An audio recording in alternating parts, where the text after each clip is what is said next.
செவ்வாய் தோஷம் என்றால் என்ன? அதற்கான பரிகாரமும் யாருக்கு தோஷம் இருக்கும்? செவ்வாய் தோஷம் பரிகாரம் என்ன? திருமணத்தின் போது ஏன் செவ்வாய் தோஷம் இருக்கின்றதா இல்லையா என்பதை ஏன் பார்ப்பது அவசியம்? எப்படிப்பட்ட ஜாதக அமைப்பு கொண்டவர்களுக்கு செவ்வாய் தோஷம் இருக்கும்? யாருக்கெல்லாம் செவ்வாய் தோஷ பரிகாரம் செய்வது அவசியம் என்பதை விரிவாக பார்ப்போம். செவ்வாய் தோஷம் பரிகாரம் என்ன? திருமணத்தின் போது ஏன் செவ்வாய் தோஷம் இருக்கின்றதா இல்லையா என்பதை ஏன் பார்ப்பது அவசியம்? எப்படிப்பட்ட ஜாதக அமைப்பு கொண்டவர்களுக்கு செவ்வாய் தோஷம் இருக்கும்? யாருக்கெல்லாம் செவ்வாய் தோஷ பரிகாரம் செய்வது அவசியம் என்பதை விரிவாக பார்ப்போம். செவ்வாய் தோஷம் என்ன செய்யும் என்பதை காண்போம். செவ்வாய் தோஷம், புஜ தோஷம், அங்காரக தோஷம் என 3 வகையாக பிரித்துக் கொள்ளலாம். பொதுவாக நவகிரகங்களில் ஒன்றான அங்காரகன் எனப்படும் செவ்வாய் பகவானுக்கு முக்கியத்துவம் அதிகமாக இருக்கின்றது. இந்த செவ்வாய் பகவான் ஒரு ஜாதகத்தில் லக்கினத்தில் இருந்து அல்லது சந்திரன், சுக்கிரன் ஆகியவற்றிற்கு 2, 4, 6, 7, 8, 12 இந்த பாவங்களில் இருக்கும்போது செவ்வாய் தோஷம் எனப்படுகிறது. சில நேரங்களில் 6ஆம் பாவத்தை எடுத்துக் கொள்ள மாட்டார்கள். செவ்வாய் தோஷம் என்ன செய்யும்? திருமணத்திற்கு முன் ஒருவரின் ஜாதகத்தில் செவ்வாய் தோஷம் இருக்கா இல்லையா என்பதை பார்ப்பது அவசியம்.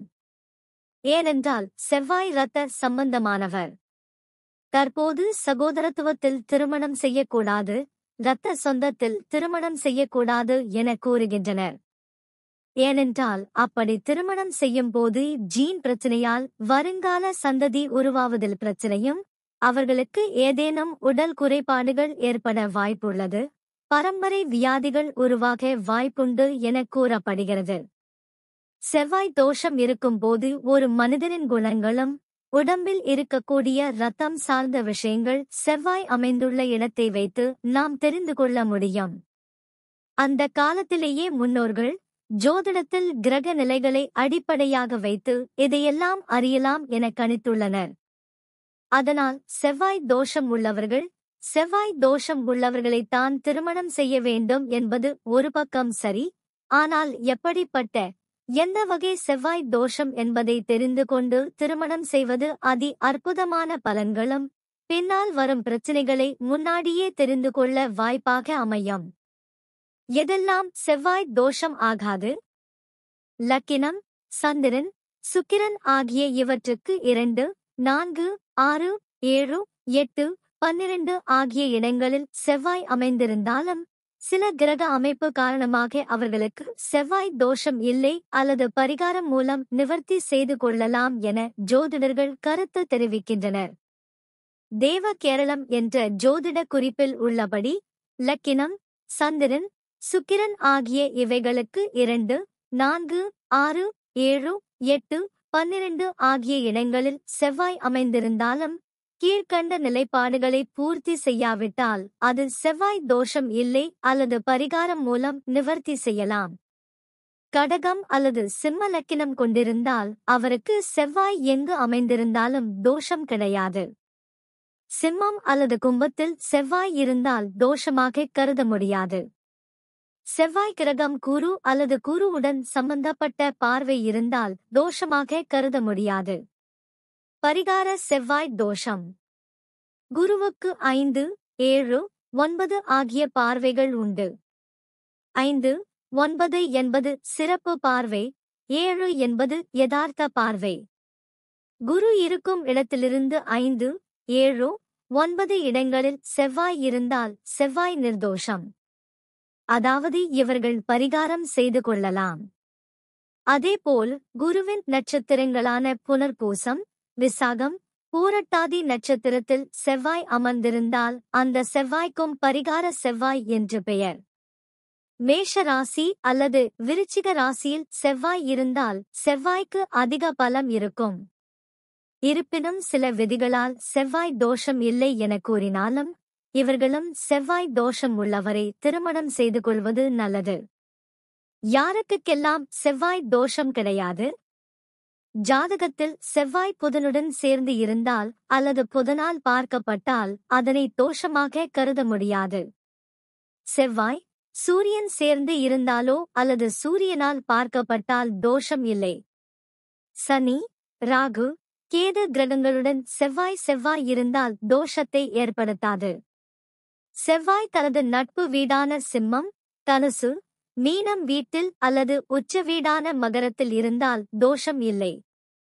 அதேபோல் செவ்வாய் தனது நீச்ச வீடான கடகத்தில் இருக்க தோஷம் அடிபட்டு போகும். செவ்வாய் சந்திரனுடன் சேர்ந்து இருப்பின் தோஷம் கிடையாது. செவ்வாய் 2ஆம் இடத்திலிருந்து அந்த 2ஆம் இடம் புதனின் வீடாக இருப்பின் செவ்வாய் தோஷம் இல்லை. யாருக்கு தோஷம் கிடையாது? செவ்வாய் இருக்கும் இடத்திலிருந்து செவ்வாயின் சொந்த வீடான மேஷம் அல்லது விருச்சிகம் இருந்தால் தோஷமில்லை. செவ்வாய் இருக்கும் 7ஆம் இடம் அதன் உச்ச வீடான மகரம் அல்லது நீச்ச வீடான கடகம் இருந்தால் தோஷம் இல்லை. செவ்வாய் அமர்ந்திருக்கும் 8ஆம் இடத்தில் குருவின் வீடான தனுசு அல்லது மீனம் இருந்தால் தோஷம் கிடையாது. செவ்வாய் இருக்கும் இடத்திலிருந்து 12ஆம் இடம் சுக்கிரனின் வீடான ரிஷபம் அல்லது துலாமாக இருப்பின் தோஷம் இல்லை. இப்படி சுமார் 100 நிலைகள் செவ்வாய் தோஷத்தை கணிக்கச் சொல்லப்பட்டுள்ளது. இதனடிப்படையில் பார்த்தல் செவ்வாய் தோஷம் வெகு சிலருக்கு மட்டும்தான் இருக்கும் எனலாம். முதலில் நீங்களாக செவ்வாய் தோஷம் என தீர்மானித்துக் கொள்ள வேண்டாம்.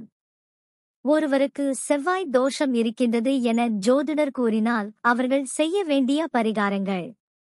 செவ்வாய் என்றால் எந்த ஒரு செயலை முடிவு செய்து அதை வேகமாக செய்து முடிக்க தூண்டுபவர். எந்த ஒரு ஸ்தானத்தில் செவ்வாய் அமர்ந்திருக்கின்றாரோ அந்த இடத்திற்கான பலனை வேகமாக கொடுக்க முயற்சிக்கும். அப்படி அதில் ஏதேனும் தடங்கள் வாழ்ந்தால் அதன் எதிர்மறை குணம் வெளிப்படும். முதலில் செய்ய வேண்டியது கோபத்தை குறைத்துக் கொள்வது நல்லது. செவ்வாய் தோஷம் உள்ளவர்களுக்கு முதலில் கற்பூரம் சுற்றி போடுதல், மிளகாய் சுற்றி போடுவது கூடாது. சகோதரர்களுடன் அனுசரித்து செல்வது நல்லது. சண்டை போடுவது தவறு. கோபத்தையும் காரத்தையும் குறைக்கவும். எந்த ஒரு சீருடை அணிந்தவருடன் வம்பு வைத்துக் கொள்ள வேண்டாம். உதாரணமாக போலீஸ், பேருந்து நடத்துனர் உள்ளிட்டோர்.